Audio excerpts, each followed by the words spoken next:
আমি চাই 31শে ডিসেম্বরের আগে এই ভিডিওটি আপনি দেখুন, না হলে সব কিছু শেষ হয়ে যাবে এবং আপনি আবারও একই কথা বলবেন, আমার জীবনে কিছুই ঠিক হচ্ছে না, যেটা আমি চাই সেটা হচ্ছে না, এটা হচ্ছে ওটা হচ্ছে। আমি চাই না এই ভিডিওটি কেউ 2024-এ গিয়ে দেখ, কিন্তু তারপরেও যদি এই ভিডিওটি আপনার কাছে দেরিতে পৌঁছায় তবে আপনি আগামী বছরের জন্য এগুলো প্রয়োগ করতে পারেন।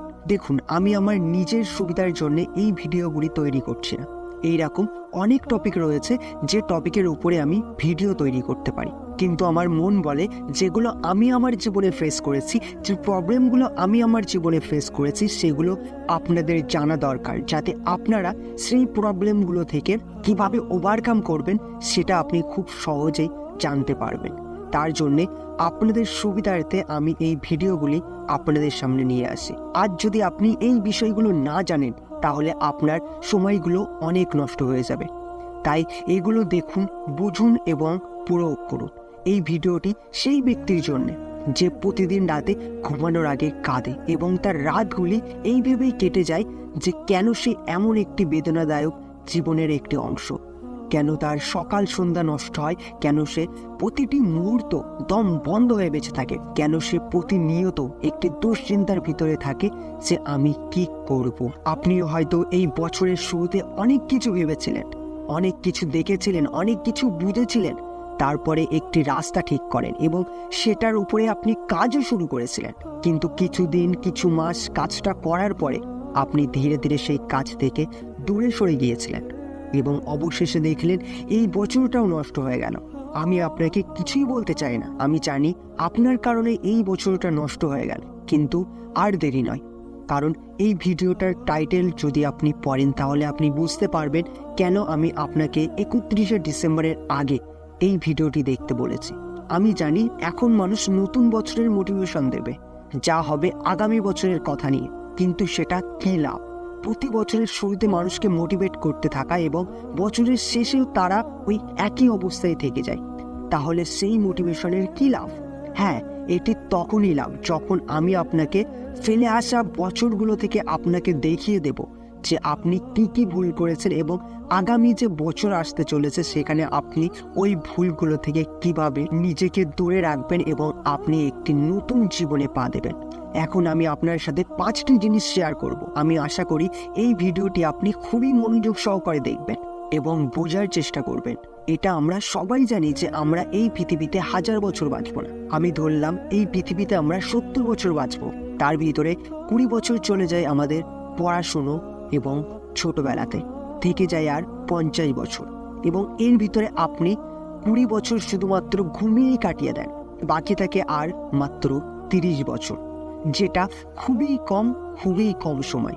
তাই এটি ভাবলেও বুক কেঁপে ওঠে, কারণ বাকি 30 বছরের মধ্যেও একে একে বিয়োগ করা হচ্ছে বছরগুলো।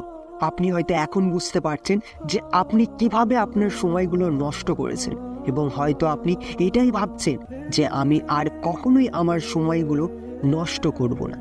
আর আমি সেটার জন্যেই 5টি পয়েন্ট শেয়ার করব। আপনাকে কেবল সেগুলি বুঝতে হবে, এবং যদি আপনি বুঝতে পারেন তবে আমি আশা করি আপনার সামনে আসা বছরগুলো আর নষ্ট হবে না। হয়তো আপনি যেটা হতে চান সেটা হয়ে যেতে পারেন। আমাদের আজ প্রথম পয়েন্ট হলো, আপনি এই বছরে হারিয়ে গিয়েছিলেন। আপনি যদি মনোযোগ দিয়ে দেখেন তবে আপনি সম্ভবত এমন একটি পৃথিবীতে হারিয়ে গিয়েছিলেন যা শুধু আপনাকে দুর্বল করে দিচ্ছিল এবং ব্যর্থ হওয়ার অজুহাত দিচ্ছিল। আমাদের প্রত্যেকেই ঠিক একই কাজ করেছে, এবং সম্ভবত এটাই শুধু এই বছরের ধ্বংসের কারণ নয়, প্রতি বছর নষ্টের পিছনে এই একই কারণ। শুরুতে আমরা অনেক বড় বড় স্বপ্ন দেখি, অনেক কিছু ভাবি, কিন্তু তারপরে আমরা এমনভাবে হারিয়ে যাই যে আমরা ভুলে যাই আমাদের গন্তব্যকে। তাই আমরা যদি এভাবে কোথাও হারিয়ে যাই তাহলে এমনই হবে। এই তো কয়েকদিন বাকি এই বছর শেষ হতে।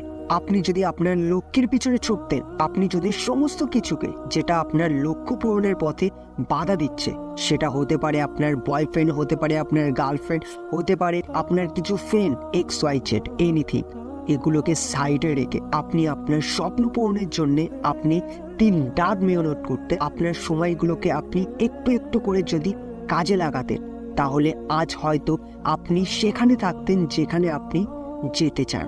আমাদের সেকেন্ড নাম্বার পয়েন্ট হলো আপনি ধারাবাহিক নন, কনসিস্টেন্সি নন। আপনি সব কিছু ঠিকঠাক করেননি। আপনি শুরুতে কাজ শুরু করেছিলেন, কিন্তু শুধুমাত্র একটি জিনিস রয়ে গেল, আর সেটা হলো ধারাবাহিকতা।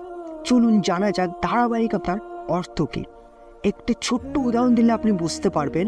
যদি একটি সূক্ষ্ম পানির ফোঁটা একটানা একটি পাথরের উপরে পড়ে, তাহলে সেই পাথর ধীরে ধীরে ভেঙে যায়। কিন্তু আপনি যদি এক বালতি পানি একসাথে একটি পাথরের উপরে ফেলেন, তাহলে কিন্তু ওই পাথরটা ভাঙবে না। যেমন আপনি নিজেকে আপনার রুমে তালা বন্ধ করে 10 দিনের জন্য বা কয়েক সপ্তাহের জন্য বা কয়েক মাসের জন্য একটানা কঠোর পরিশ্রম করলেন, বা আপনি পড়াশুনো করলেন, কিন্তু তারপরে আপনি বহু সময়ের জন্য ক্লান্ত হয়ে যাবেন, আর যেটা কখনোই কোনো বুদ্ধিমানের কাজ নয়। এবং সম্ভবত আপনি এই বছরও একই ভুল করেছেন। হয়তো একটু পরিশ্রম করেছেন এবং তারপরে কিছু সময় বিরতি নিয়েছেন, এবং সেই বিরতিটি এত দীর্ঘস্থায়ী হয়েছিল যে আপনি আর কখনোই ফিরে এলেন না। আমাদের পয়েন্ট নাম্বার 3, কমিটমেন্ট ফেল। কারণ আপনি কখনো আপনার কথায় আটকে থাকতে পারেননি। যেটা আপনি ভেবেছেন করব, যেটা আপনি নিজেকে কথা দিয়েছেন, সেটা আপনি রাখতে পারেননি। আপনি বারবার নিজেকে বলেছেন আমি আজ থেকে করব, কাল থেকে করব, এটা হলে করব, ওটা হলে করব, কিন্তু আপনি কথা রাখতে পারেননি, যেটার কারণে আপনার সময়গুলো কিভাবে নষ্ট হয়ে গিয়েছে এবং এই বছরগুলো কিভাবে নষ্ট হয়ে গিয়েছে আপনি নিজেও জানেন না। কিন্তু এবার থেকে আপনাকে পূর্ণ প্রস্তুতি নিয়ে একই কাজ করতে হবে, যাই ঘটুক না কেন। প্রতিশ্রুতি থেকে পিছিয়ে যাবেন না। আমাদের পয়েন্ট নাম্বার 4, লক্ষ্য ঠিক না থাকা।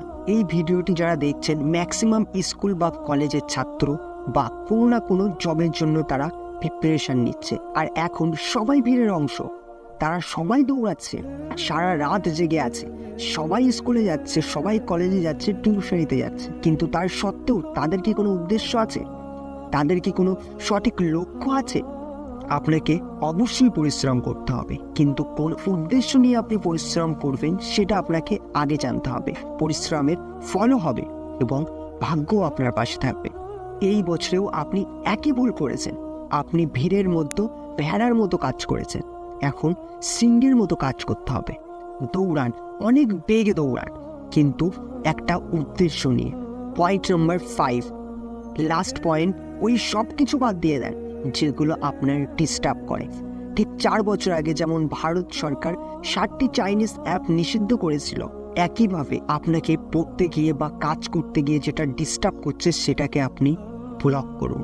কারণ আপনি যদি বড় বড় সাকসেসফুল ব্যক্তিকে দেখেন, আপনি এটা বুঝতে পারবেন যে তারা কেন আমাদের থেকে আলাদা, কেন আমাদের সবাইকে মানুষ এক চোখে দেখে আর তাদেরকে আর এক চোখে দেখে। কারণ তাদের ভিতরে এমন কিছু আছে যেটা আমাদের ভিতরে নেই, আর তার ভিতরে এই একটি পয়েন্ট। আশা করি এই ভিডিওটি আপনাদের ভালো লেগেছে।